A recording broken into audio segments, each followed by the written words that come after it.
Media Podcast Network.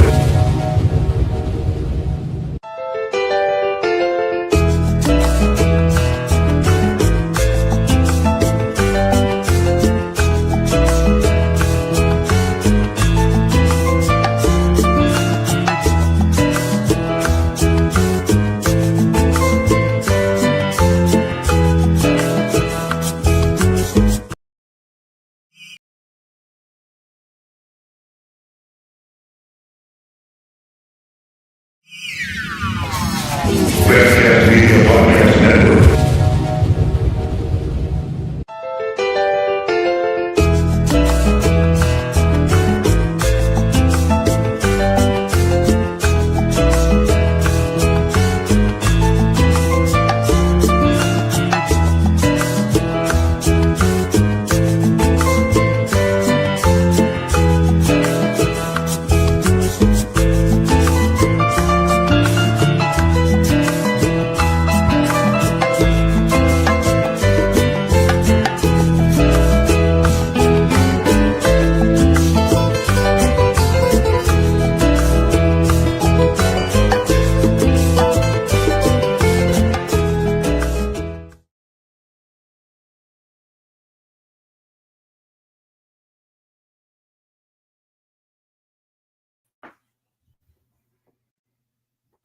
¿Cómo estamos, mi gente? Welcome to another edition of Lucha con Macho.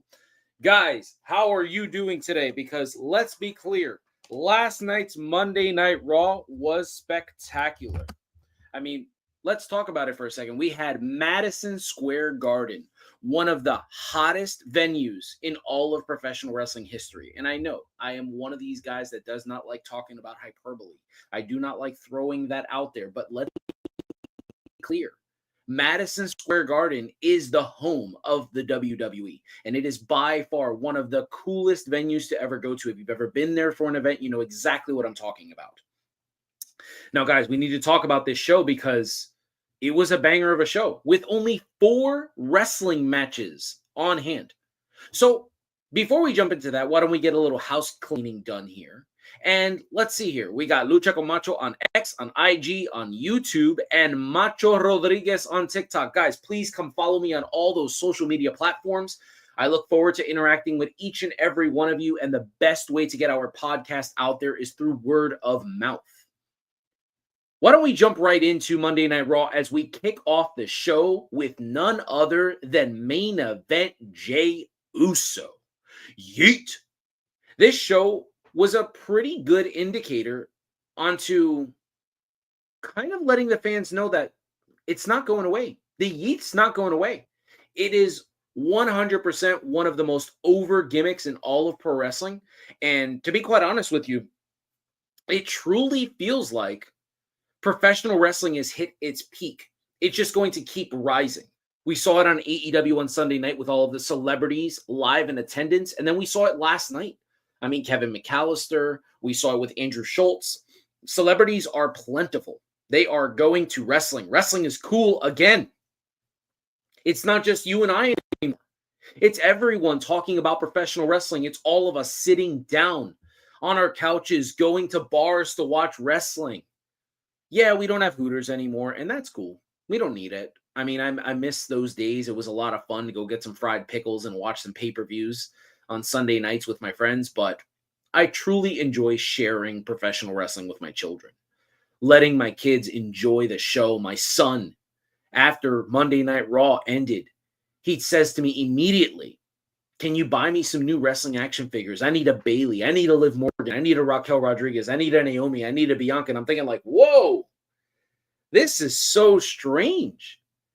Like, not in a bad way. It's a wonderful way.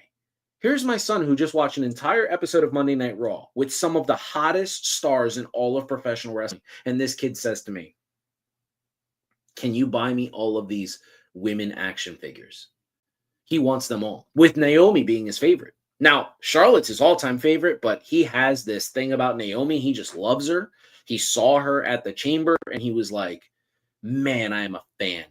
He saw her at the Royal Rumble and the recaps of the Royal Rumbles when they were doing the marathons on YouTube, and that's it. Naomi's his girl. Even the fact that I said, hey, she beat up Jade, she betrayed Jade and Bianca. He's like, I don't care. I just like her. I think she's cool. I like her moves. That's awesome, man.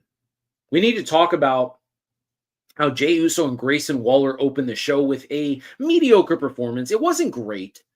I really feel that Grayson Waller does a better job on NXT. I don't know why. I'm not talking about his overall presentation. I'm talking about his in-ring work. It truly feels like the way he performs in pro wrestling when he bell to bell like just does his stuff. I feel like it's just better suited for NXT. And I don't understand why. To be quite honest with you, I think he's a brilliant talent. I think he's got all the goods to be a hot shot in the business. And I think a lot of people feel the same way. But whenever he works on Raw or SmackDown, I feel like he's limited. And I don't understand why he's limited. Because I don't think he doesn't have the goods. I said that already. I believe he does have the goods. But for some reason, it just doesn't seem to be translating to Raw and SmackDown. Now, guys, this match itself was pretty decent. Jey Uso wins with a spear.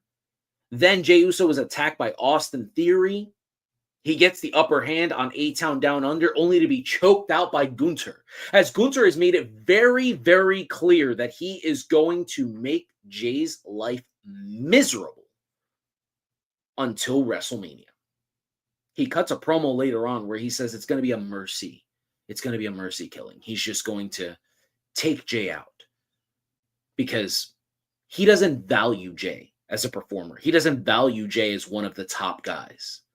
He doesn't think this does anything for him. And I got to be honest with you. And I know this is going to be very unpopular, but let's be clear with something. This does nothing for Gunther. This win does absolutely nothing for Gunther. That's why it's completely needed for Jey. Because if Gunther beats Jey Uso, it's like, okay, he already beat this guy when he was the Intercontinental Champ. It's not a big deal. It doesn't move him forward. It doesn't add to his legacy. He's just dispatching the same people he already dispatched. But Jey Uso beating Gunther is a big deal. It's a very big deal. After this, we get the New Day versus LWO. And I got to be honest. I love the New Day. And I know we're supposed to hate them. And I know I'm supposed to stick to that script. But this version of the New Day where they're just taking everything away from you. I said it yesterday with the Brainbusters. Sometimes, just sometimes, it makes just no sense as to why heels just can't do the simple things. Why can't we just take things away that made us popular? Finn Balor said this in an interview a while back where he talks about when he became a heel and did the whole Bullet Club thing. He wanted to make sure that wrestling fans didn't get what they wanted. If they wanted him to perform a certain move, he would change his finisher. If they wanted him to wrestle a certain way, he was changing his style. He was cutting a promo differently. He wanted to make sure that you essentially forgot about that baby face. And he did the same thing joining the Judgment Day. We got the Prince, Finn Balor, and the Demon. And then he joins the Judgment Day, and he's got the pants. He's rocking the Jordan 1s, the Judgment Day editions, and he just completely changed his style. I mean, he doesn't really work the same way he used to. He's older, and he's working a more simplistic style. He's not going out there doing all of the stuff he used to. He's not doing the planchas to the outside. He's not doing the, the float overs and stuff. He's keeping it simple. And it's worked for him brilliantly. And I think that the New Day is doing the same thing. This is how you get longevity. I know a lot of fans hate this because they see guys like a Will Ospreay and they see guys like a Kenny Omega that are still able to do a lot of what they used to do at a high level. But not everybody is like that. Not everybody is willing to do that with their career. These guys want to wrestle until they're close to 50.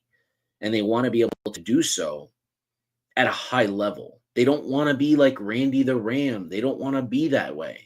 They want to be actual wrestlers that make it close to 50 and do a good job where you watch their match or you see them on the card when you show up to the arena and you're like, ooh, the New Day's wrestling today. It's like, okay, who they working? Instead of you being like, oh man, the New Day's working. Come on, man. No, they don't want that. You might dislike their character, but you should never dislike their actual performances in the ring. And I love that they've been able to switch it up. I think that's one of the most brilliant things we've seen. From here, we get Logan Paul. He comes out, he cuts a promo. I don't know. I didn't really pay attention because I'm just not a Logan Paul fan and I have no interest in giving him any shine. We have him go to the crowd. He brings out Andrew Schultz. He's about to give him a vertical suplex. And here we get the phenomenal one, AJ Styles. He comes out, he cuts a fiery promo, pretty much calls him a B word. He's running away. And then, he talks about how this is New York and you don't do that. Here we stand on business. Being from Georgia, saying stuff like that is just hilarious. But he's right. In New York City, they stand on business. I love the fact that we're getting this match because I was deathly afraid of Logan Paul getting booked into a title match. I understand what he brings to professional wrestling.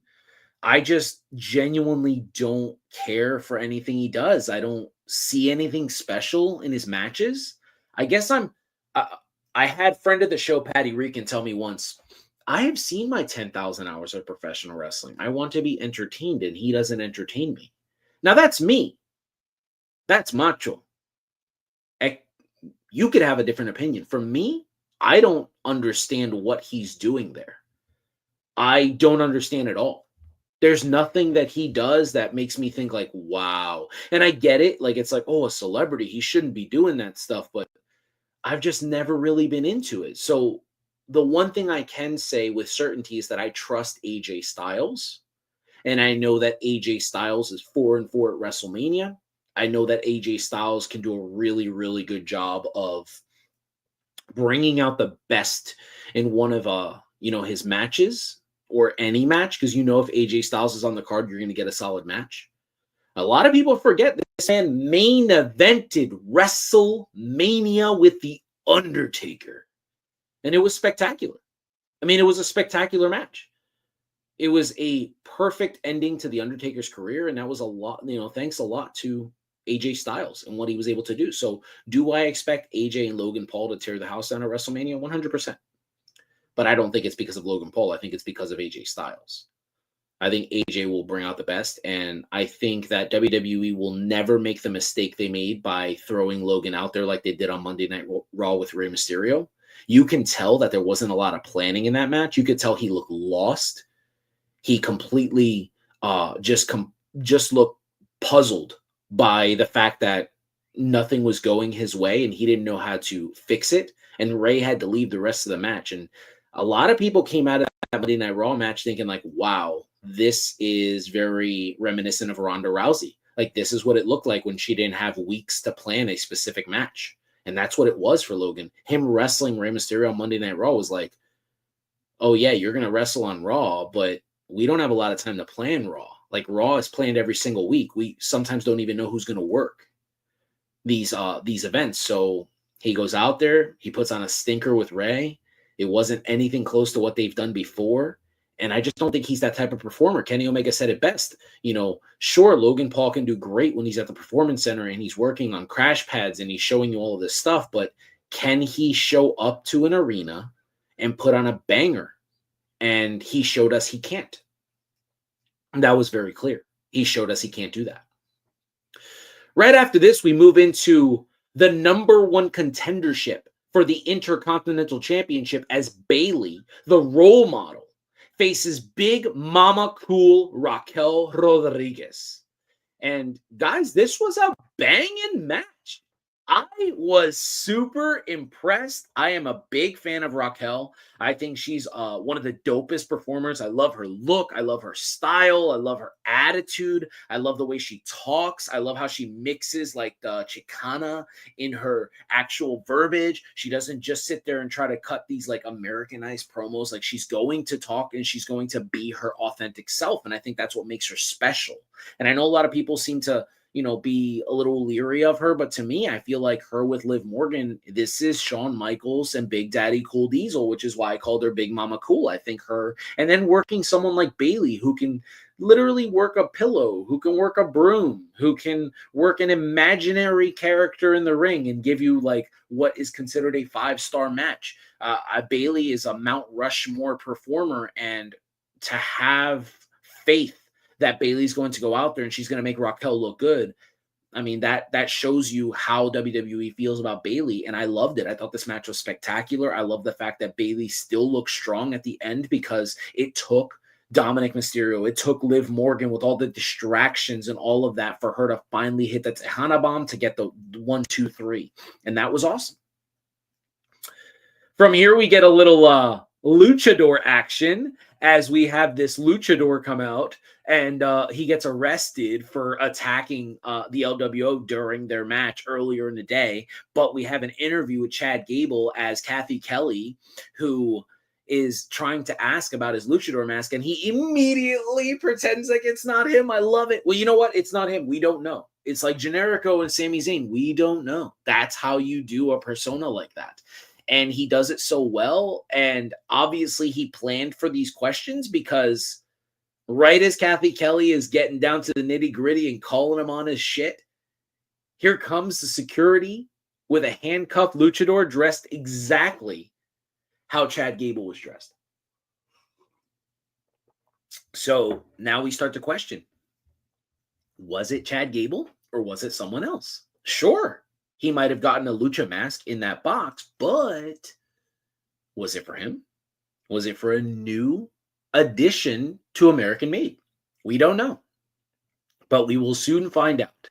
I'm sure they will drag this out as long as they can, and we have a little bit of the Mr. America gimmick. Now, from here, we move on to the Second City Saint, CM Punk versus Seth freaking Rollins. And guys, I got to tell you, this was a really great cage match, and I love the way they did it, because clearly they weren't going to go all out. They weren't going to give you what Ospreay and Fletcher did, and I think they couldn't. If they tried to replicate that, then this match wouldn't be what it was. So they did do a bugaboo of mine, and they did trade finishers over and over. It felt like for like 7 minutes of this match, they were trading curb stomps for GTS, for pedigrees, for Anaconda Vice, for STFs, and it just felt very repetitive, but the crowd was eating it up. And I am one of those people that if the crowd is eating something up, I am enjoying it as well. I was on live with Ash and Richie Mars yesterday, and you should go follow both of those people on TikTok. Just phenomenal wrestling minds with both of them. And I got to be honest with you, I was watching this match and I truly enjoyed it. It was fun to watch this match with someone like Ash, who was an absolute fan of Seth Rollins and wanted nothing but for Seth Rollins to come out victorious. It was really cool to watch the show with someone like that. I thought that was awesome. And then Richie just keeping it even keel. I really enjoyed that as well. Thank you so much to all the people that joined us on the live. That was the first time unplanned. It was completely off the cuff. I went live to watch the show by myself. Richie came in. I invited him into the live. He came in. Then Ash came in. I invited her to the live, and we were able to just have a great conversation about professional wrestling. And the three of us enjoyed this match, thought the match was great. We at no point during this conversation felt the need to compare it to Will Ospreay and Kyle Fletcher, because that's not what you do. They're completely different companies. They're not going to work the same style. They're 4 completely different performers. So let's just enjoy them both for what they were, which was just really solid performances.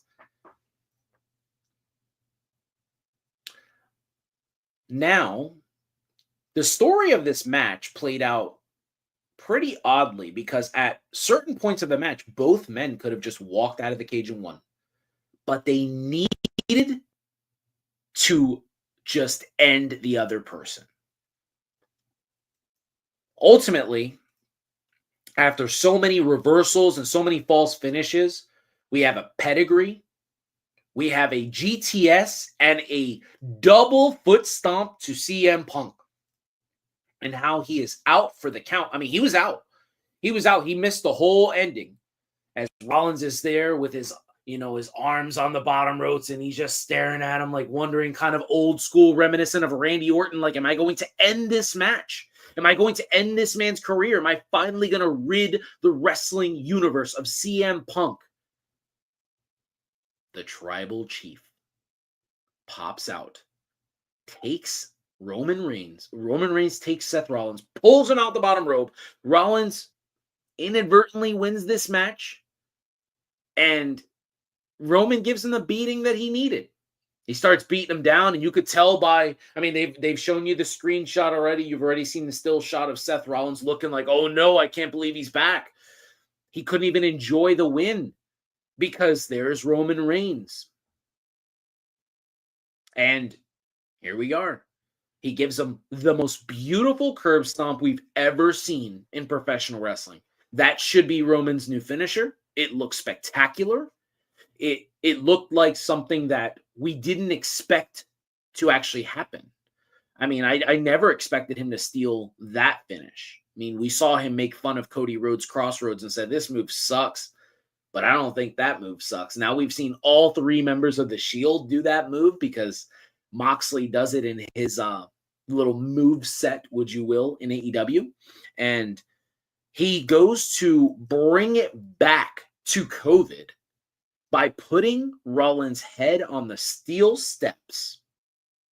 And he's going to give him another stomp. But here comes Scrap Daddy Iron Pierce. Here comes the Hurricane. Here comes the rest of the backstage people stopping Roman Reigns. And as Roman calms down, because he's the adult in the room, and he typically always is. Even when he crashes out, he knows when to calm down. He looks in the ring, and there's his wise man just taking care of CM Punk. Now, I stated this in a TikTok video earlier today where I felt that the reason that CM Punk and Seth Rollins work so well is because it's not just professional wrestling. Seth Rollins he's upset that his best friend, that his mentor left the business, and he just ghosted him. Like, you meant so much to my career, and then you just left. And now I'm supposed to just move on, and now I don't have you there to rely on. And he just completely left them. So Seth Rollins is upset. He's angry. It's kind of Jason Todd and Batman, you know what I mean? And sure as shit, that's how I feel about Roman. For him to see his wise man taking care of CM Punk, the man that made his life miserable for 8 years after that podcast. We all remember the podcast, right? We all remember CM Punk telling us the story of 5 or 6 people coming up to him saying, you got to make Roman look strong. Whatever you do, make Roman look strong. To the point where he just like passively aggressive just kind of says, yeah, let's make Roman look strong. Why don't we just go out there? And he just hits his finisher on everybody and pins us in 30 seconds.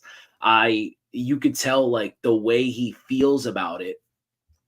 And it was absolutely just brilliant to watch like Roman Reigns crash out on CM Punk the way he did. I love the story of it. I love how he goes in the ring. He just like beats the snot out of him, hits him with a spear. And MSG was loud. Boy, did they love Roman Reigns yesterday. He got the biggest pop of the night. No question. No question. And listen, we had a segment with Rhea Ripley, Io Sky, and Bianca Belair, and it was kind of fluff. It was fine. It wasn't anything really to ride home about. I'm sure they're going to do better as the weeks go on. But Roman Reigns appearing yesterday, wow. New York City loves that man. And before Roman had come out, CM Punk had the pop of the night. Let's see your question from the chat here. Who is the masked wrestler? I don't know. I don't know, man. That was a really, really interesting thing. I mean, for a lot of us, we thought it was Chad Gable, but we saw during the interview with Kathy Kelly, it wasn't him. It was somebody else. We saw it. We saw the evidence. This is not a Mr. America situation because we actually saw Chad Gable, and he gave her a smart-ass look like, mira, that wasn't me. I tried to tell you. And you know what? It's a brilliant story. I look forward to how it works out, and I'm curious to see what happens from here on out. Now, we know that Cody Rhodes told us that next Monday he will confront John Cena in Brussels. So I'm looking forward to that. Now, Billy Body on the Dirty Sheets actually stated that he believes that John Cena will come out next week, not say a single word, and just beat down R-Truth and leave. And I think that's great. Maybe he beats down R-Truth, and as he's doing it, we hear the American Nightmares music. He comes out, chases John Cena out of the way, and he just kind of laughs it off like, yeah, you thought you were going to get me, but you didn't. I'm hoping. I don't really want it to be that predictable, but I think that would be a great way to add to their story. Was that masked wrestler drinking American beer? Yeah, I wonder. I haven't tried that. I haven't just for no reason at all, just completely stopped drinking. Like, I don't know, like a year and a half ago. I just don't even do it. Like I'll have one here and there, but I don't even casually drink. I think it's just like going to my in-laws' house and my father-in-law will be like, "You want a beer?" And I'm like, "Sure." And then that beer will last me like 4 hours. I don't even finish it. Just kind of stopped. Got rid of all that stuff in my life. Yeah, but I think Monday Night Raw was a really good show, and I think a lot of people are going to point out today that it was only 4 matches, but those 4 matches were given ample time. I mean, CM Punk and Seth Rollins, they started their match at about 10:04 and it went till about 10:40, so they had ample time to work the whole angle, all of it. And like I stated before, please don't compare it to Kyle Fletcher and Will Ospreay. They're 2 different matchups, and this is what professional wrestling is. What CM Punk and Seth Rollins did yesterday, their objective was to be completely different from what we saw. They just had a wrestling match, a grudge match inside of a cage. What Will Ospreay and Kyle Fletcher did, as pointed out by Richie Mars to me yesterday, what they did was they showed you that the cage actually stopped Will Ospreay from being himself, from being able to be that character, be that guy who can, fly anywhere. The stories were completely different. They were mentor-mentee stories, which is the one comparison you could make, but 100% they were different, and I enjoyed them both. Well, anyway, guys, I'll try to do my best to come on here Sunday to do a review for you on Friday Night SmackDown. We're going to review every single show as well as give you the Lucha Talk because WrestleMania is right around the corner and we need to ramp it up, guys. We need to start talking about this. I want to get more people on the show. We've got some special guests coming on here soon. Please remember, follow all of these socials. I look forward to talking with each and every one of you. Thank you so much to everybody who joined our live yesterday. All of the questions and comments that you had on there was awesome. I appreciate each and every one of you. And until next time, que tenga buen día.